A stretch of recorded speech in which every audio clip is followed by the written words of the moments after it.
Moi, je suis particulièrement heureux aujourd'hui que la question du sport redevienne à l'agenda politique. C'est-à-dire qu'on voit depuis quelques semaines la jeunesse, notamment brésilienne, se dresser contre, j'allais dire tout simplement, ce gaspillage dans le domaine du sport. Je dirais l'organisation du mondial au Brésil, c'est 11 milliards de dollars. Et j'ai été regarder quels étaient les derniers grands budgets. Au moment des Jeux Olympiques de Londres, c'était 11 milliards. Au moment des Jeux Olympiques d'Athènes, 9 milliards. C'est-à-dire qu'on a le sentiment qu'on ne peut plus rien faire au-delà, au-dessous de son montant. Et si vous regardez combien la France consacre chaque année pour ses dépenses sportives, c'est entre 30 et 40 milliards d'euros. Et à l'échelle mondiale, c'est 140 milliards de dollars. Et si on compare ce montant à ce que l'ONU considère comme ce qui serait suffisant pour régler le problème de la faim dans le monde, je dirais que si on arrivait à mobiliser pendant 25 ans 40 milliards de dollars, eh bien on règle le problème de la faim dans le monde. Si on mobilise 80 milliards de dollars, on règle le problème de la grande pauvreté dans le monde. Donc parler du sport, je dirais que ce n'est pas une discussion académique. Ça renvoie effectivement à des grands enjeux de société, et je dirais qu'il ne faut plus parler peut-être du sport comme on en parlait encore il y a 20 ans, mais il faut en parler au moment où près d'1 milliard de jeunes est au chômage, au moment où on dit que la planète est en danger. La gauche a perdu la bataille des idées au XXe siècle. La gauche a perdu la bataille de la défense de la notion d'égalité. Et je dirais que le sport a une petite part de responsabilité dans ce domaine-là. Je dirais qu'il est évident qu'aujourd'hui, lorsque je parle à mes étudiants d'égalité, ils m'opposent avant tout les inégalités sur un stade. Ils m'opposent les lois de la biologie. Ils m'opposent les performances intellectuelles. Alors que l'égalité, c'est une fiction. C'est bien parce que nous ne sommes pas égaux dans les faits que nous choisissons de nous reconnaître comme égaux. Sinon, la question de l'égalité ne se poserait pas. Ce qui se poserait, ça serait la question de l'identité. Donc oui, nous avons perdu le combat sur la notion d'égalité.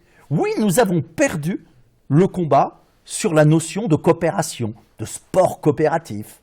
Oui, nous avons perdu le combat sur, j'allais dire, la réduction du temps de travail, sur le droit au loisir. Et si nous avons perdu ces combats, c'est parce que la gauche s'est beaucoup trop économisée, au double sens du terme, au XXe siècle. La gauche est déjà trop économisée parce qu'elle a accordé trop de place à l'économie et aux économistes. L'économisme, c'est tout simple, c'est cette idée que plus serait forcément égal à mieux. Combien aujourd'hui d'économistes au sein du Conseil scientifique d'attaque et combien de poètes? Alors qu'on sait la place essentielle des poètes aux heures les plus sombres de l'existence. Et moi, face à la sportivation, j'appelle à une repoétisation de nos existences. Je dirais que cette idéologie du progrès, ça a été aussi l'idée, finalement, que l'histoire humaine serait linéaire. C'est-à-dire qu'on passerait toujours d'un moins vers un plus. Ce qui serait vrai sur le plan individuel le serait aussi sur le plan collectif. Il y aurait donc des civilisations, des peuples plus avancés, plus évolués, plus développés que d'autres. Et puis cette idéologie du progrès, ça a été aussi cette idée qu'il fallait finalement succomber à ce fantasme d'un monde sans limite, à cette idée que la technoscience aurait réponse à tout. Donc cette hymne au progrès que l'on retrouve effectivement dans l'idéologie sportive a toujours été en soi contestable, mais elle l'est plus que jamais. Et je crois qu'aujourd'hui, si l'on veut développer des activités physiques citoyennes, il faut remettre en cause ce dogme du progrès qui n'a rien à voir avec ce qu'on pourrait appeler l'émancipation humaine. Et de la même façon que moi j'appelle à délaisser, à oublier ce mot piégé, ce mot poison de sport pour revenir au terme d'activité physique, je crois qu'il faut se débarrasser du terme de progrès pour préférer effectivement celui d'épanouissement, celui d'émancipation.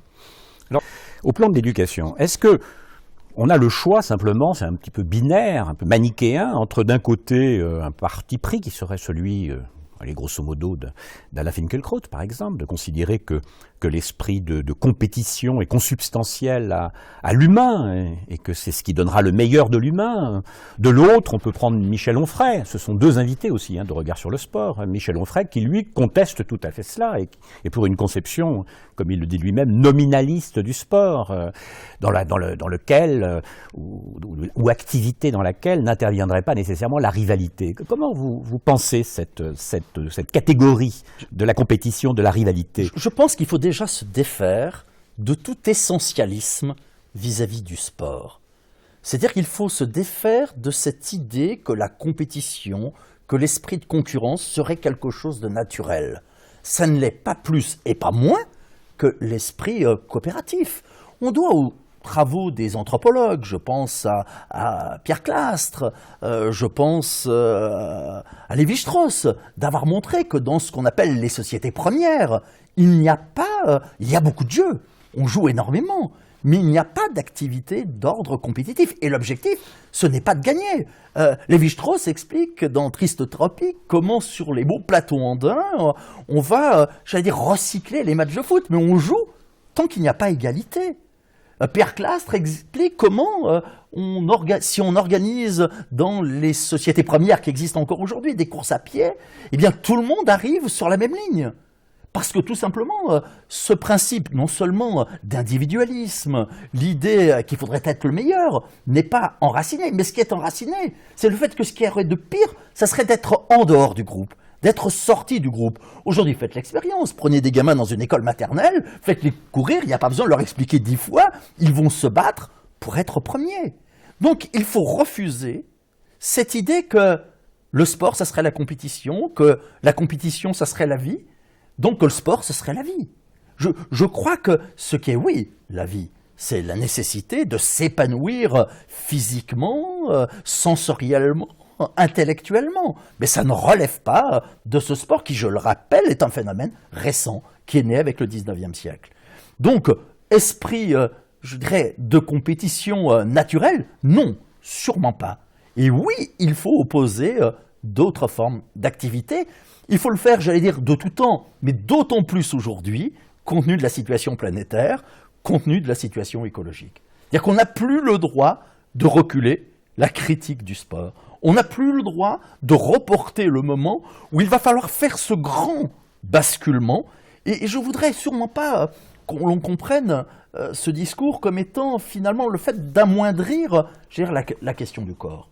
Je suis même convaincu qu'on ne pourra s'en sortir que si on met nos pratiques, nos réflexions sur le corps au centre, et y compris sur le fait que ces nouveaux enseignants qu'il va falloir former, qui seront simplement des profs d'éducation physique et corporelle, soient au corps de la formation, et un rôle beaucoup plus important, mais totalement libéré de l'esprit de compétition, de l'esprit de classement, de cet esprit de hiérarchisation. Je dirais que sur un podium, il y a 3 places, il y a 8 milliards d'humains. Refuser effectivement la hiérarchisation, le tri, la sélection, et refuser la mesure, refuser le rendement. Et j'ai l'espoir que si on commence à refuser le rendement et la mesure dans le champ de l'activité physique et corporelle, eh bien ça puisse s'étendre plus facilement au reste de la société. De la même façon que la sportivation des activités physiques a contaminé la société, je pense que la décolonisation de ces activités, de l'esprit compétitif et concurrentiel, pourrait rejaillir sur toute la société.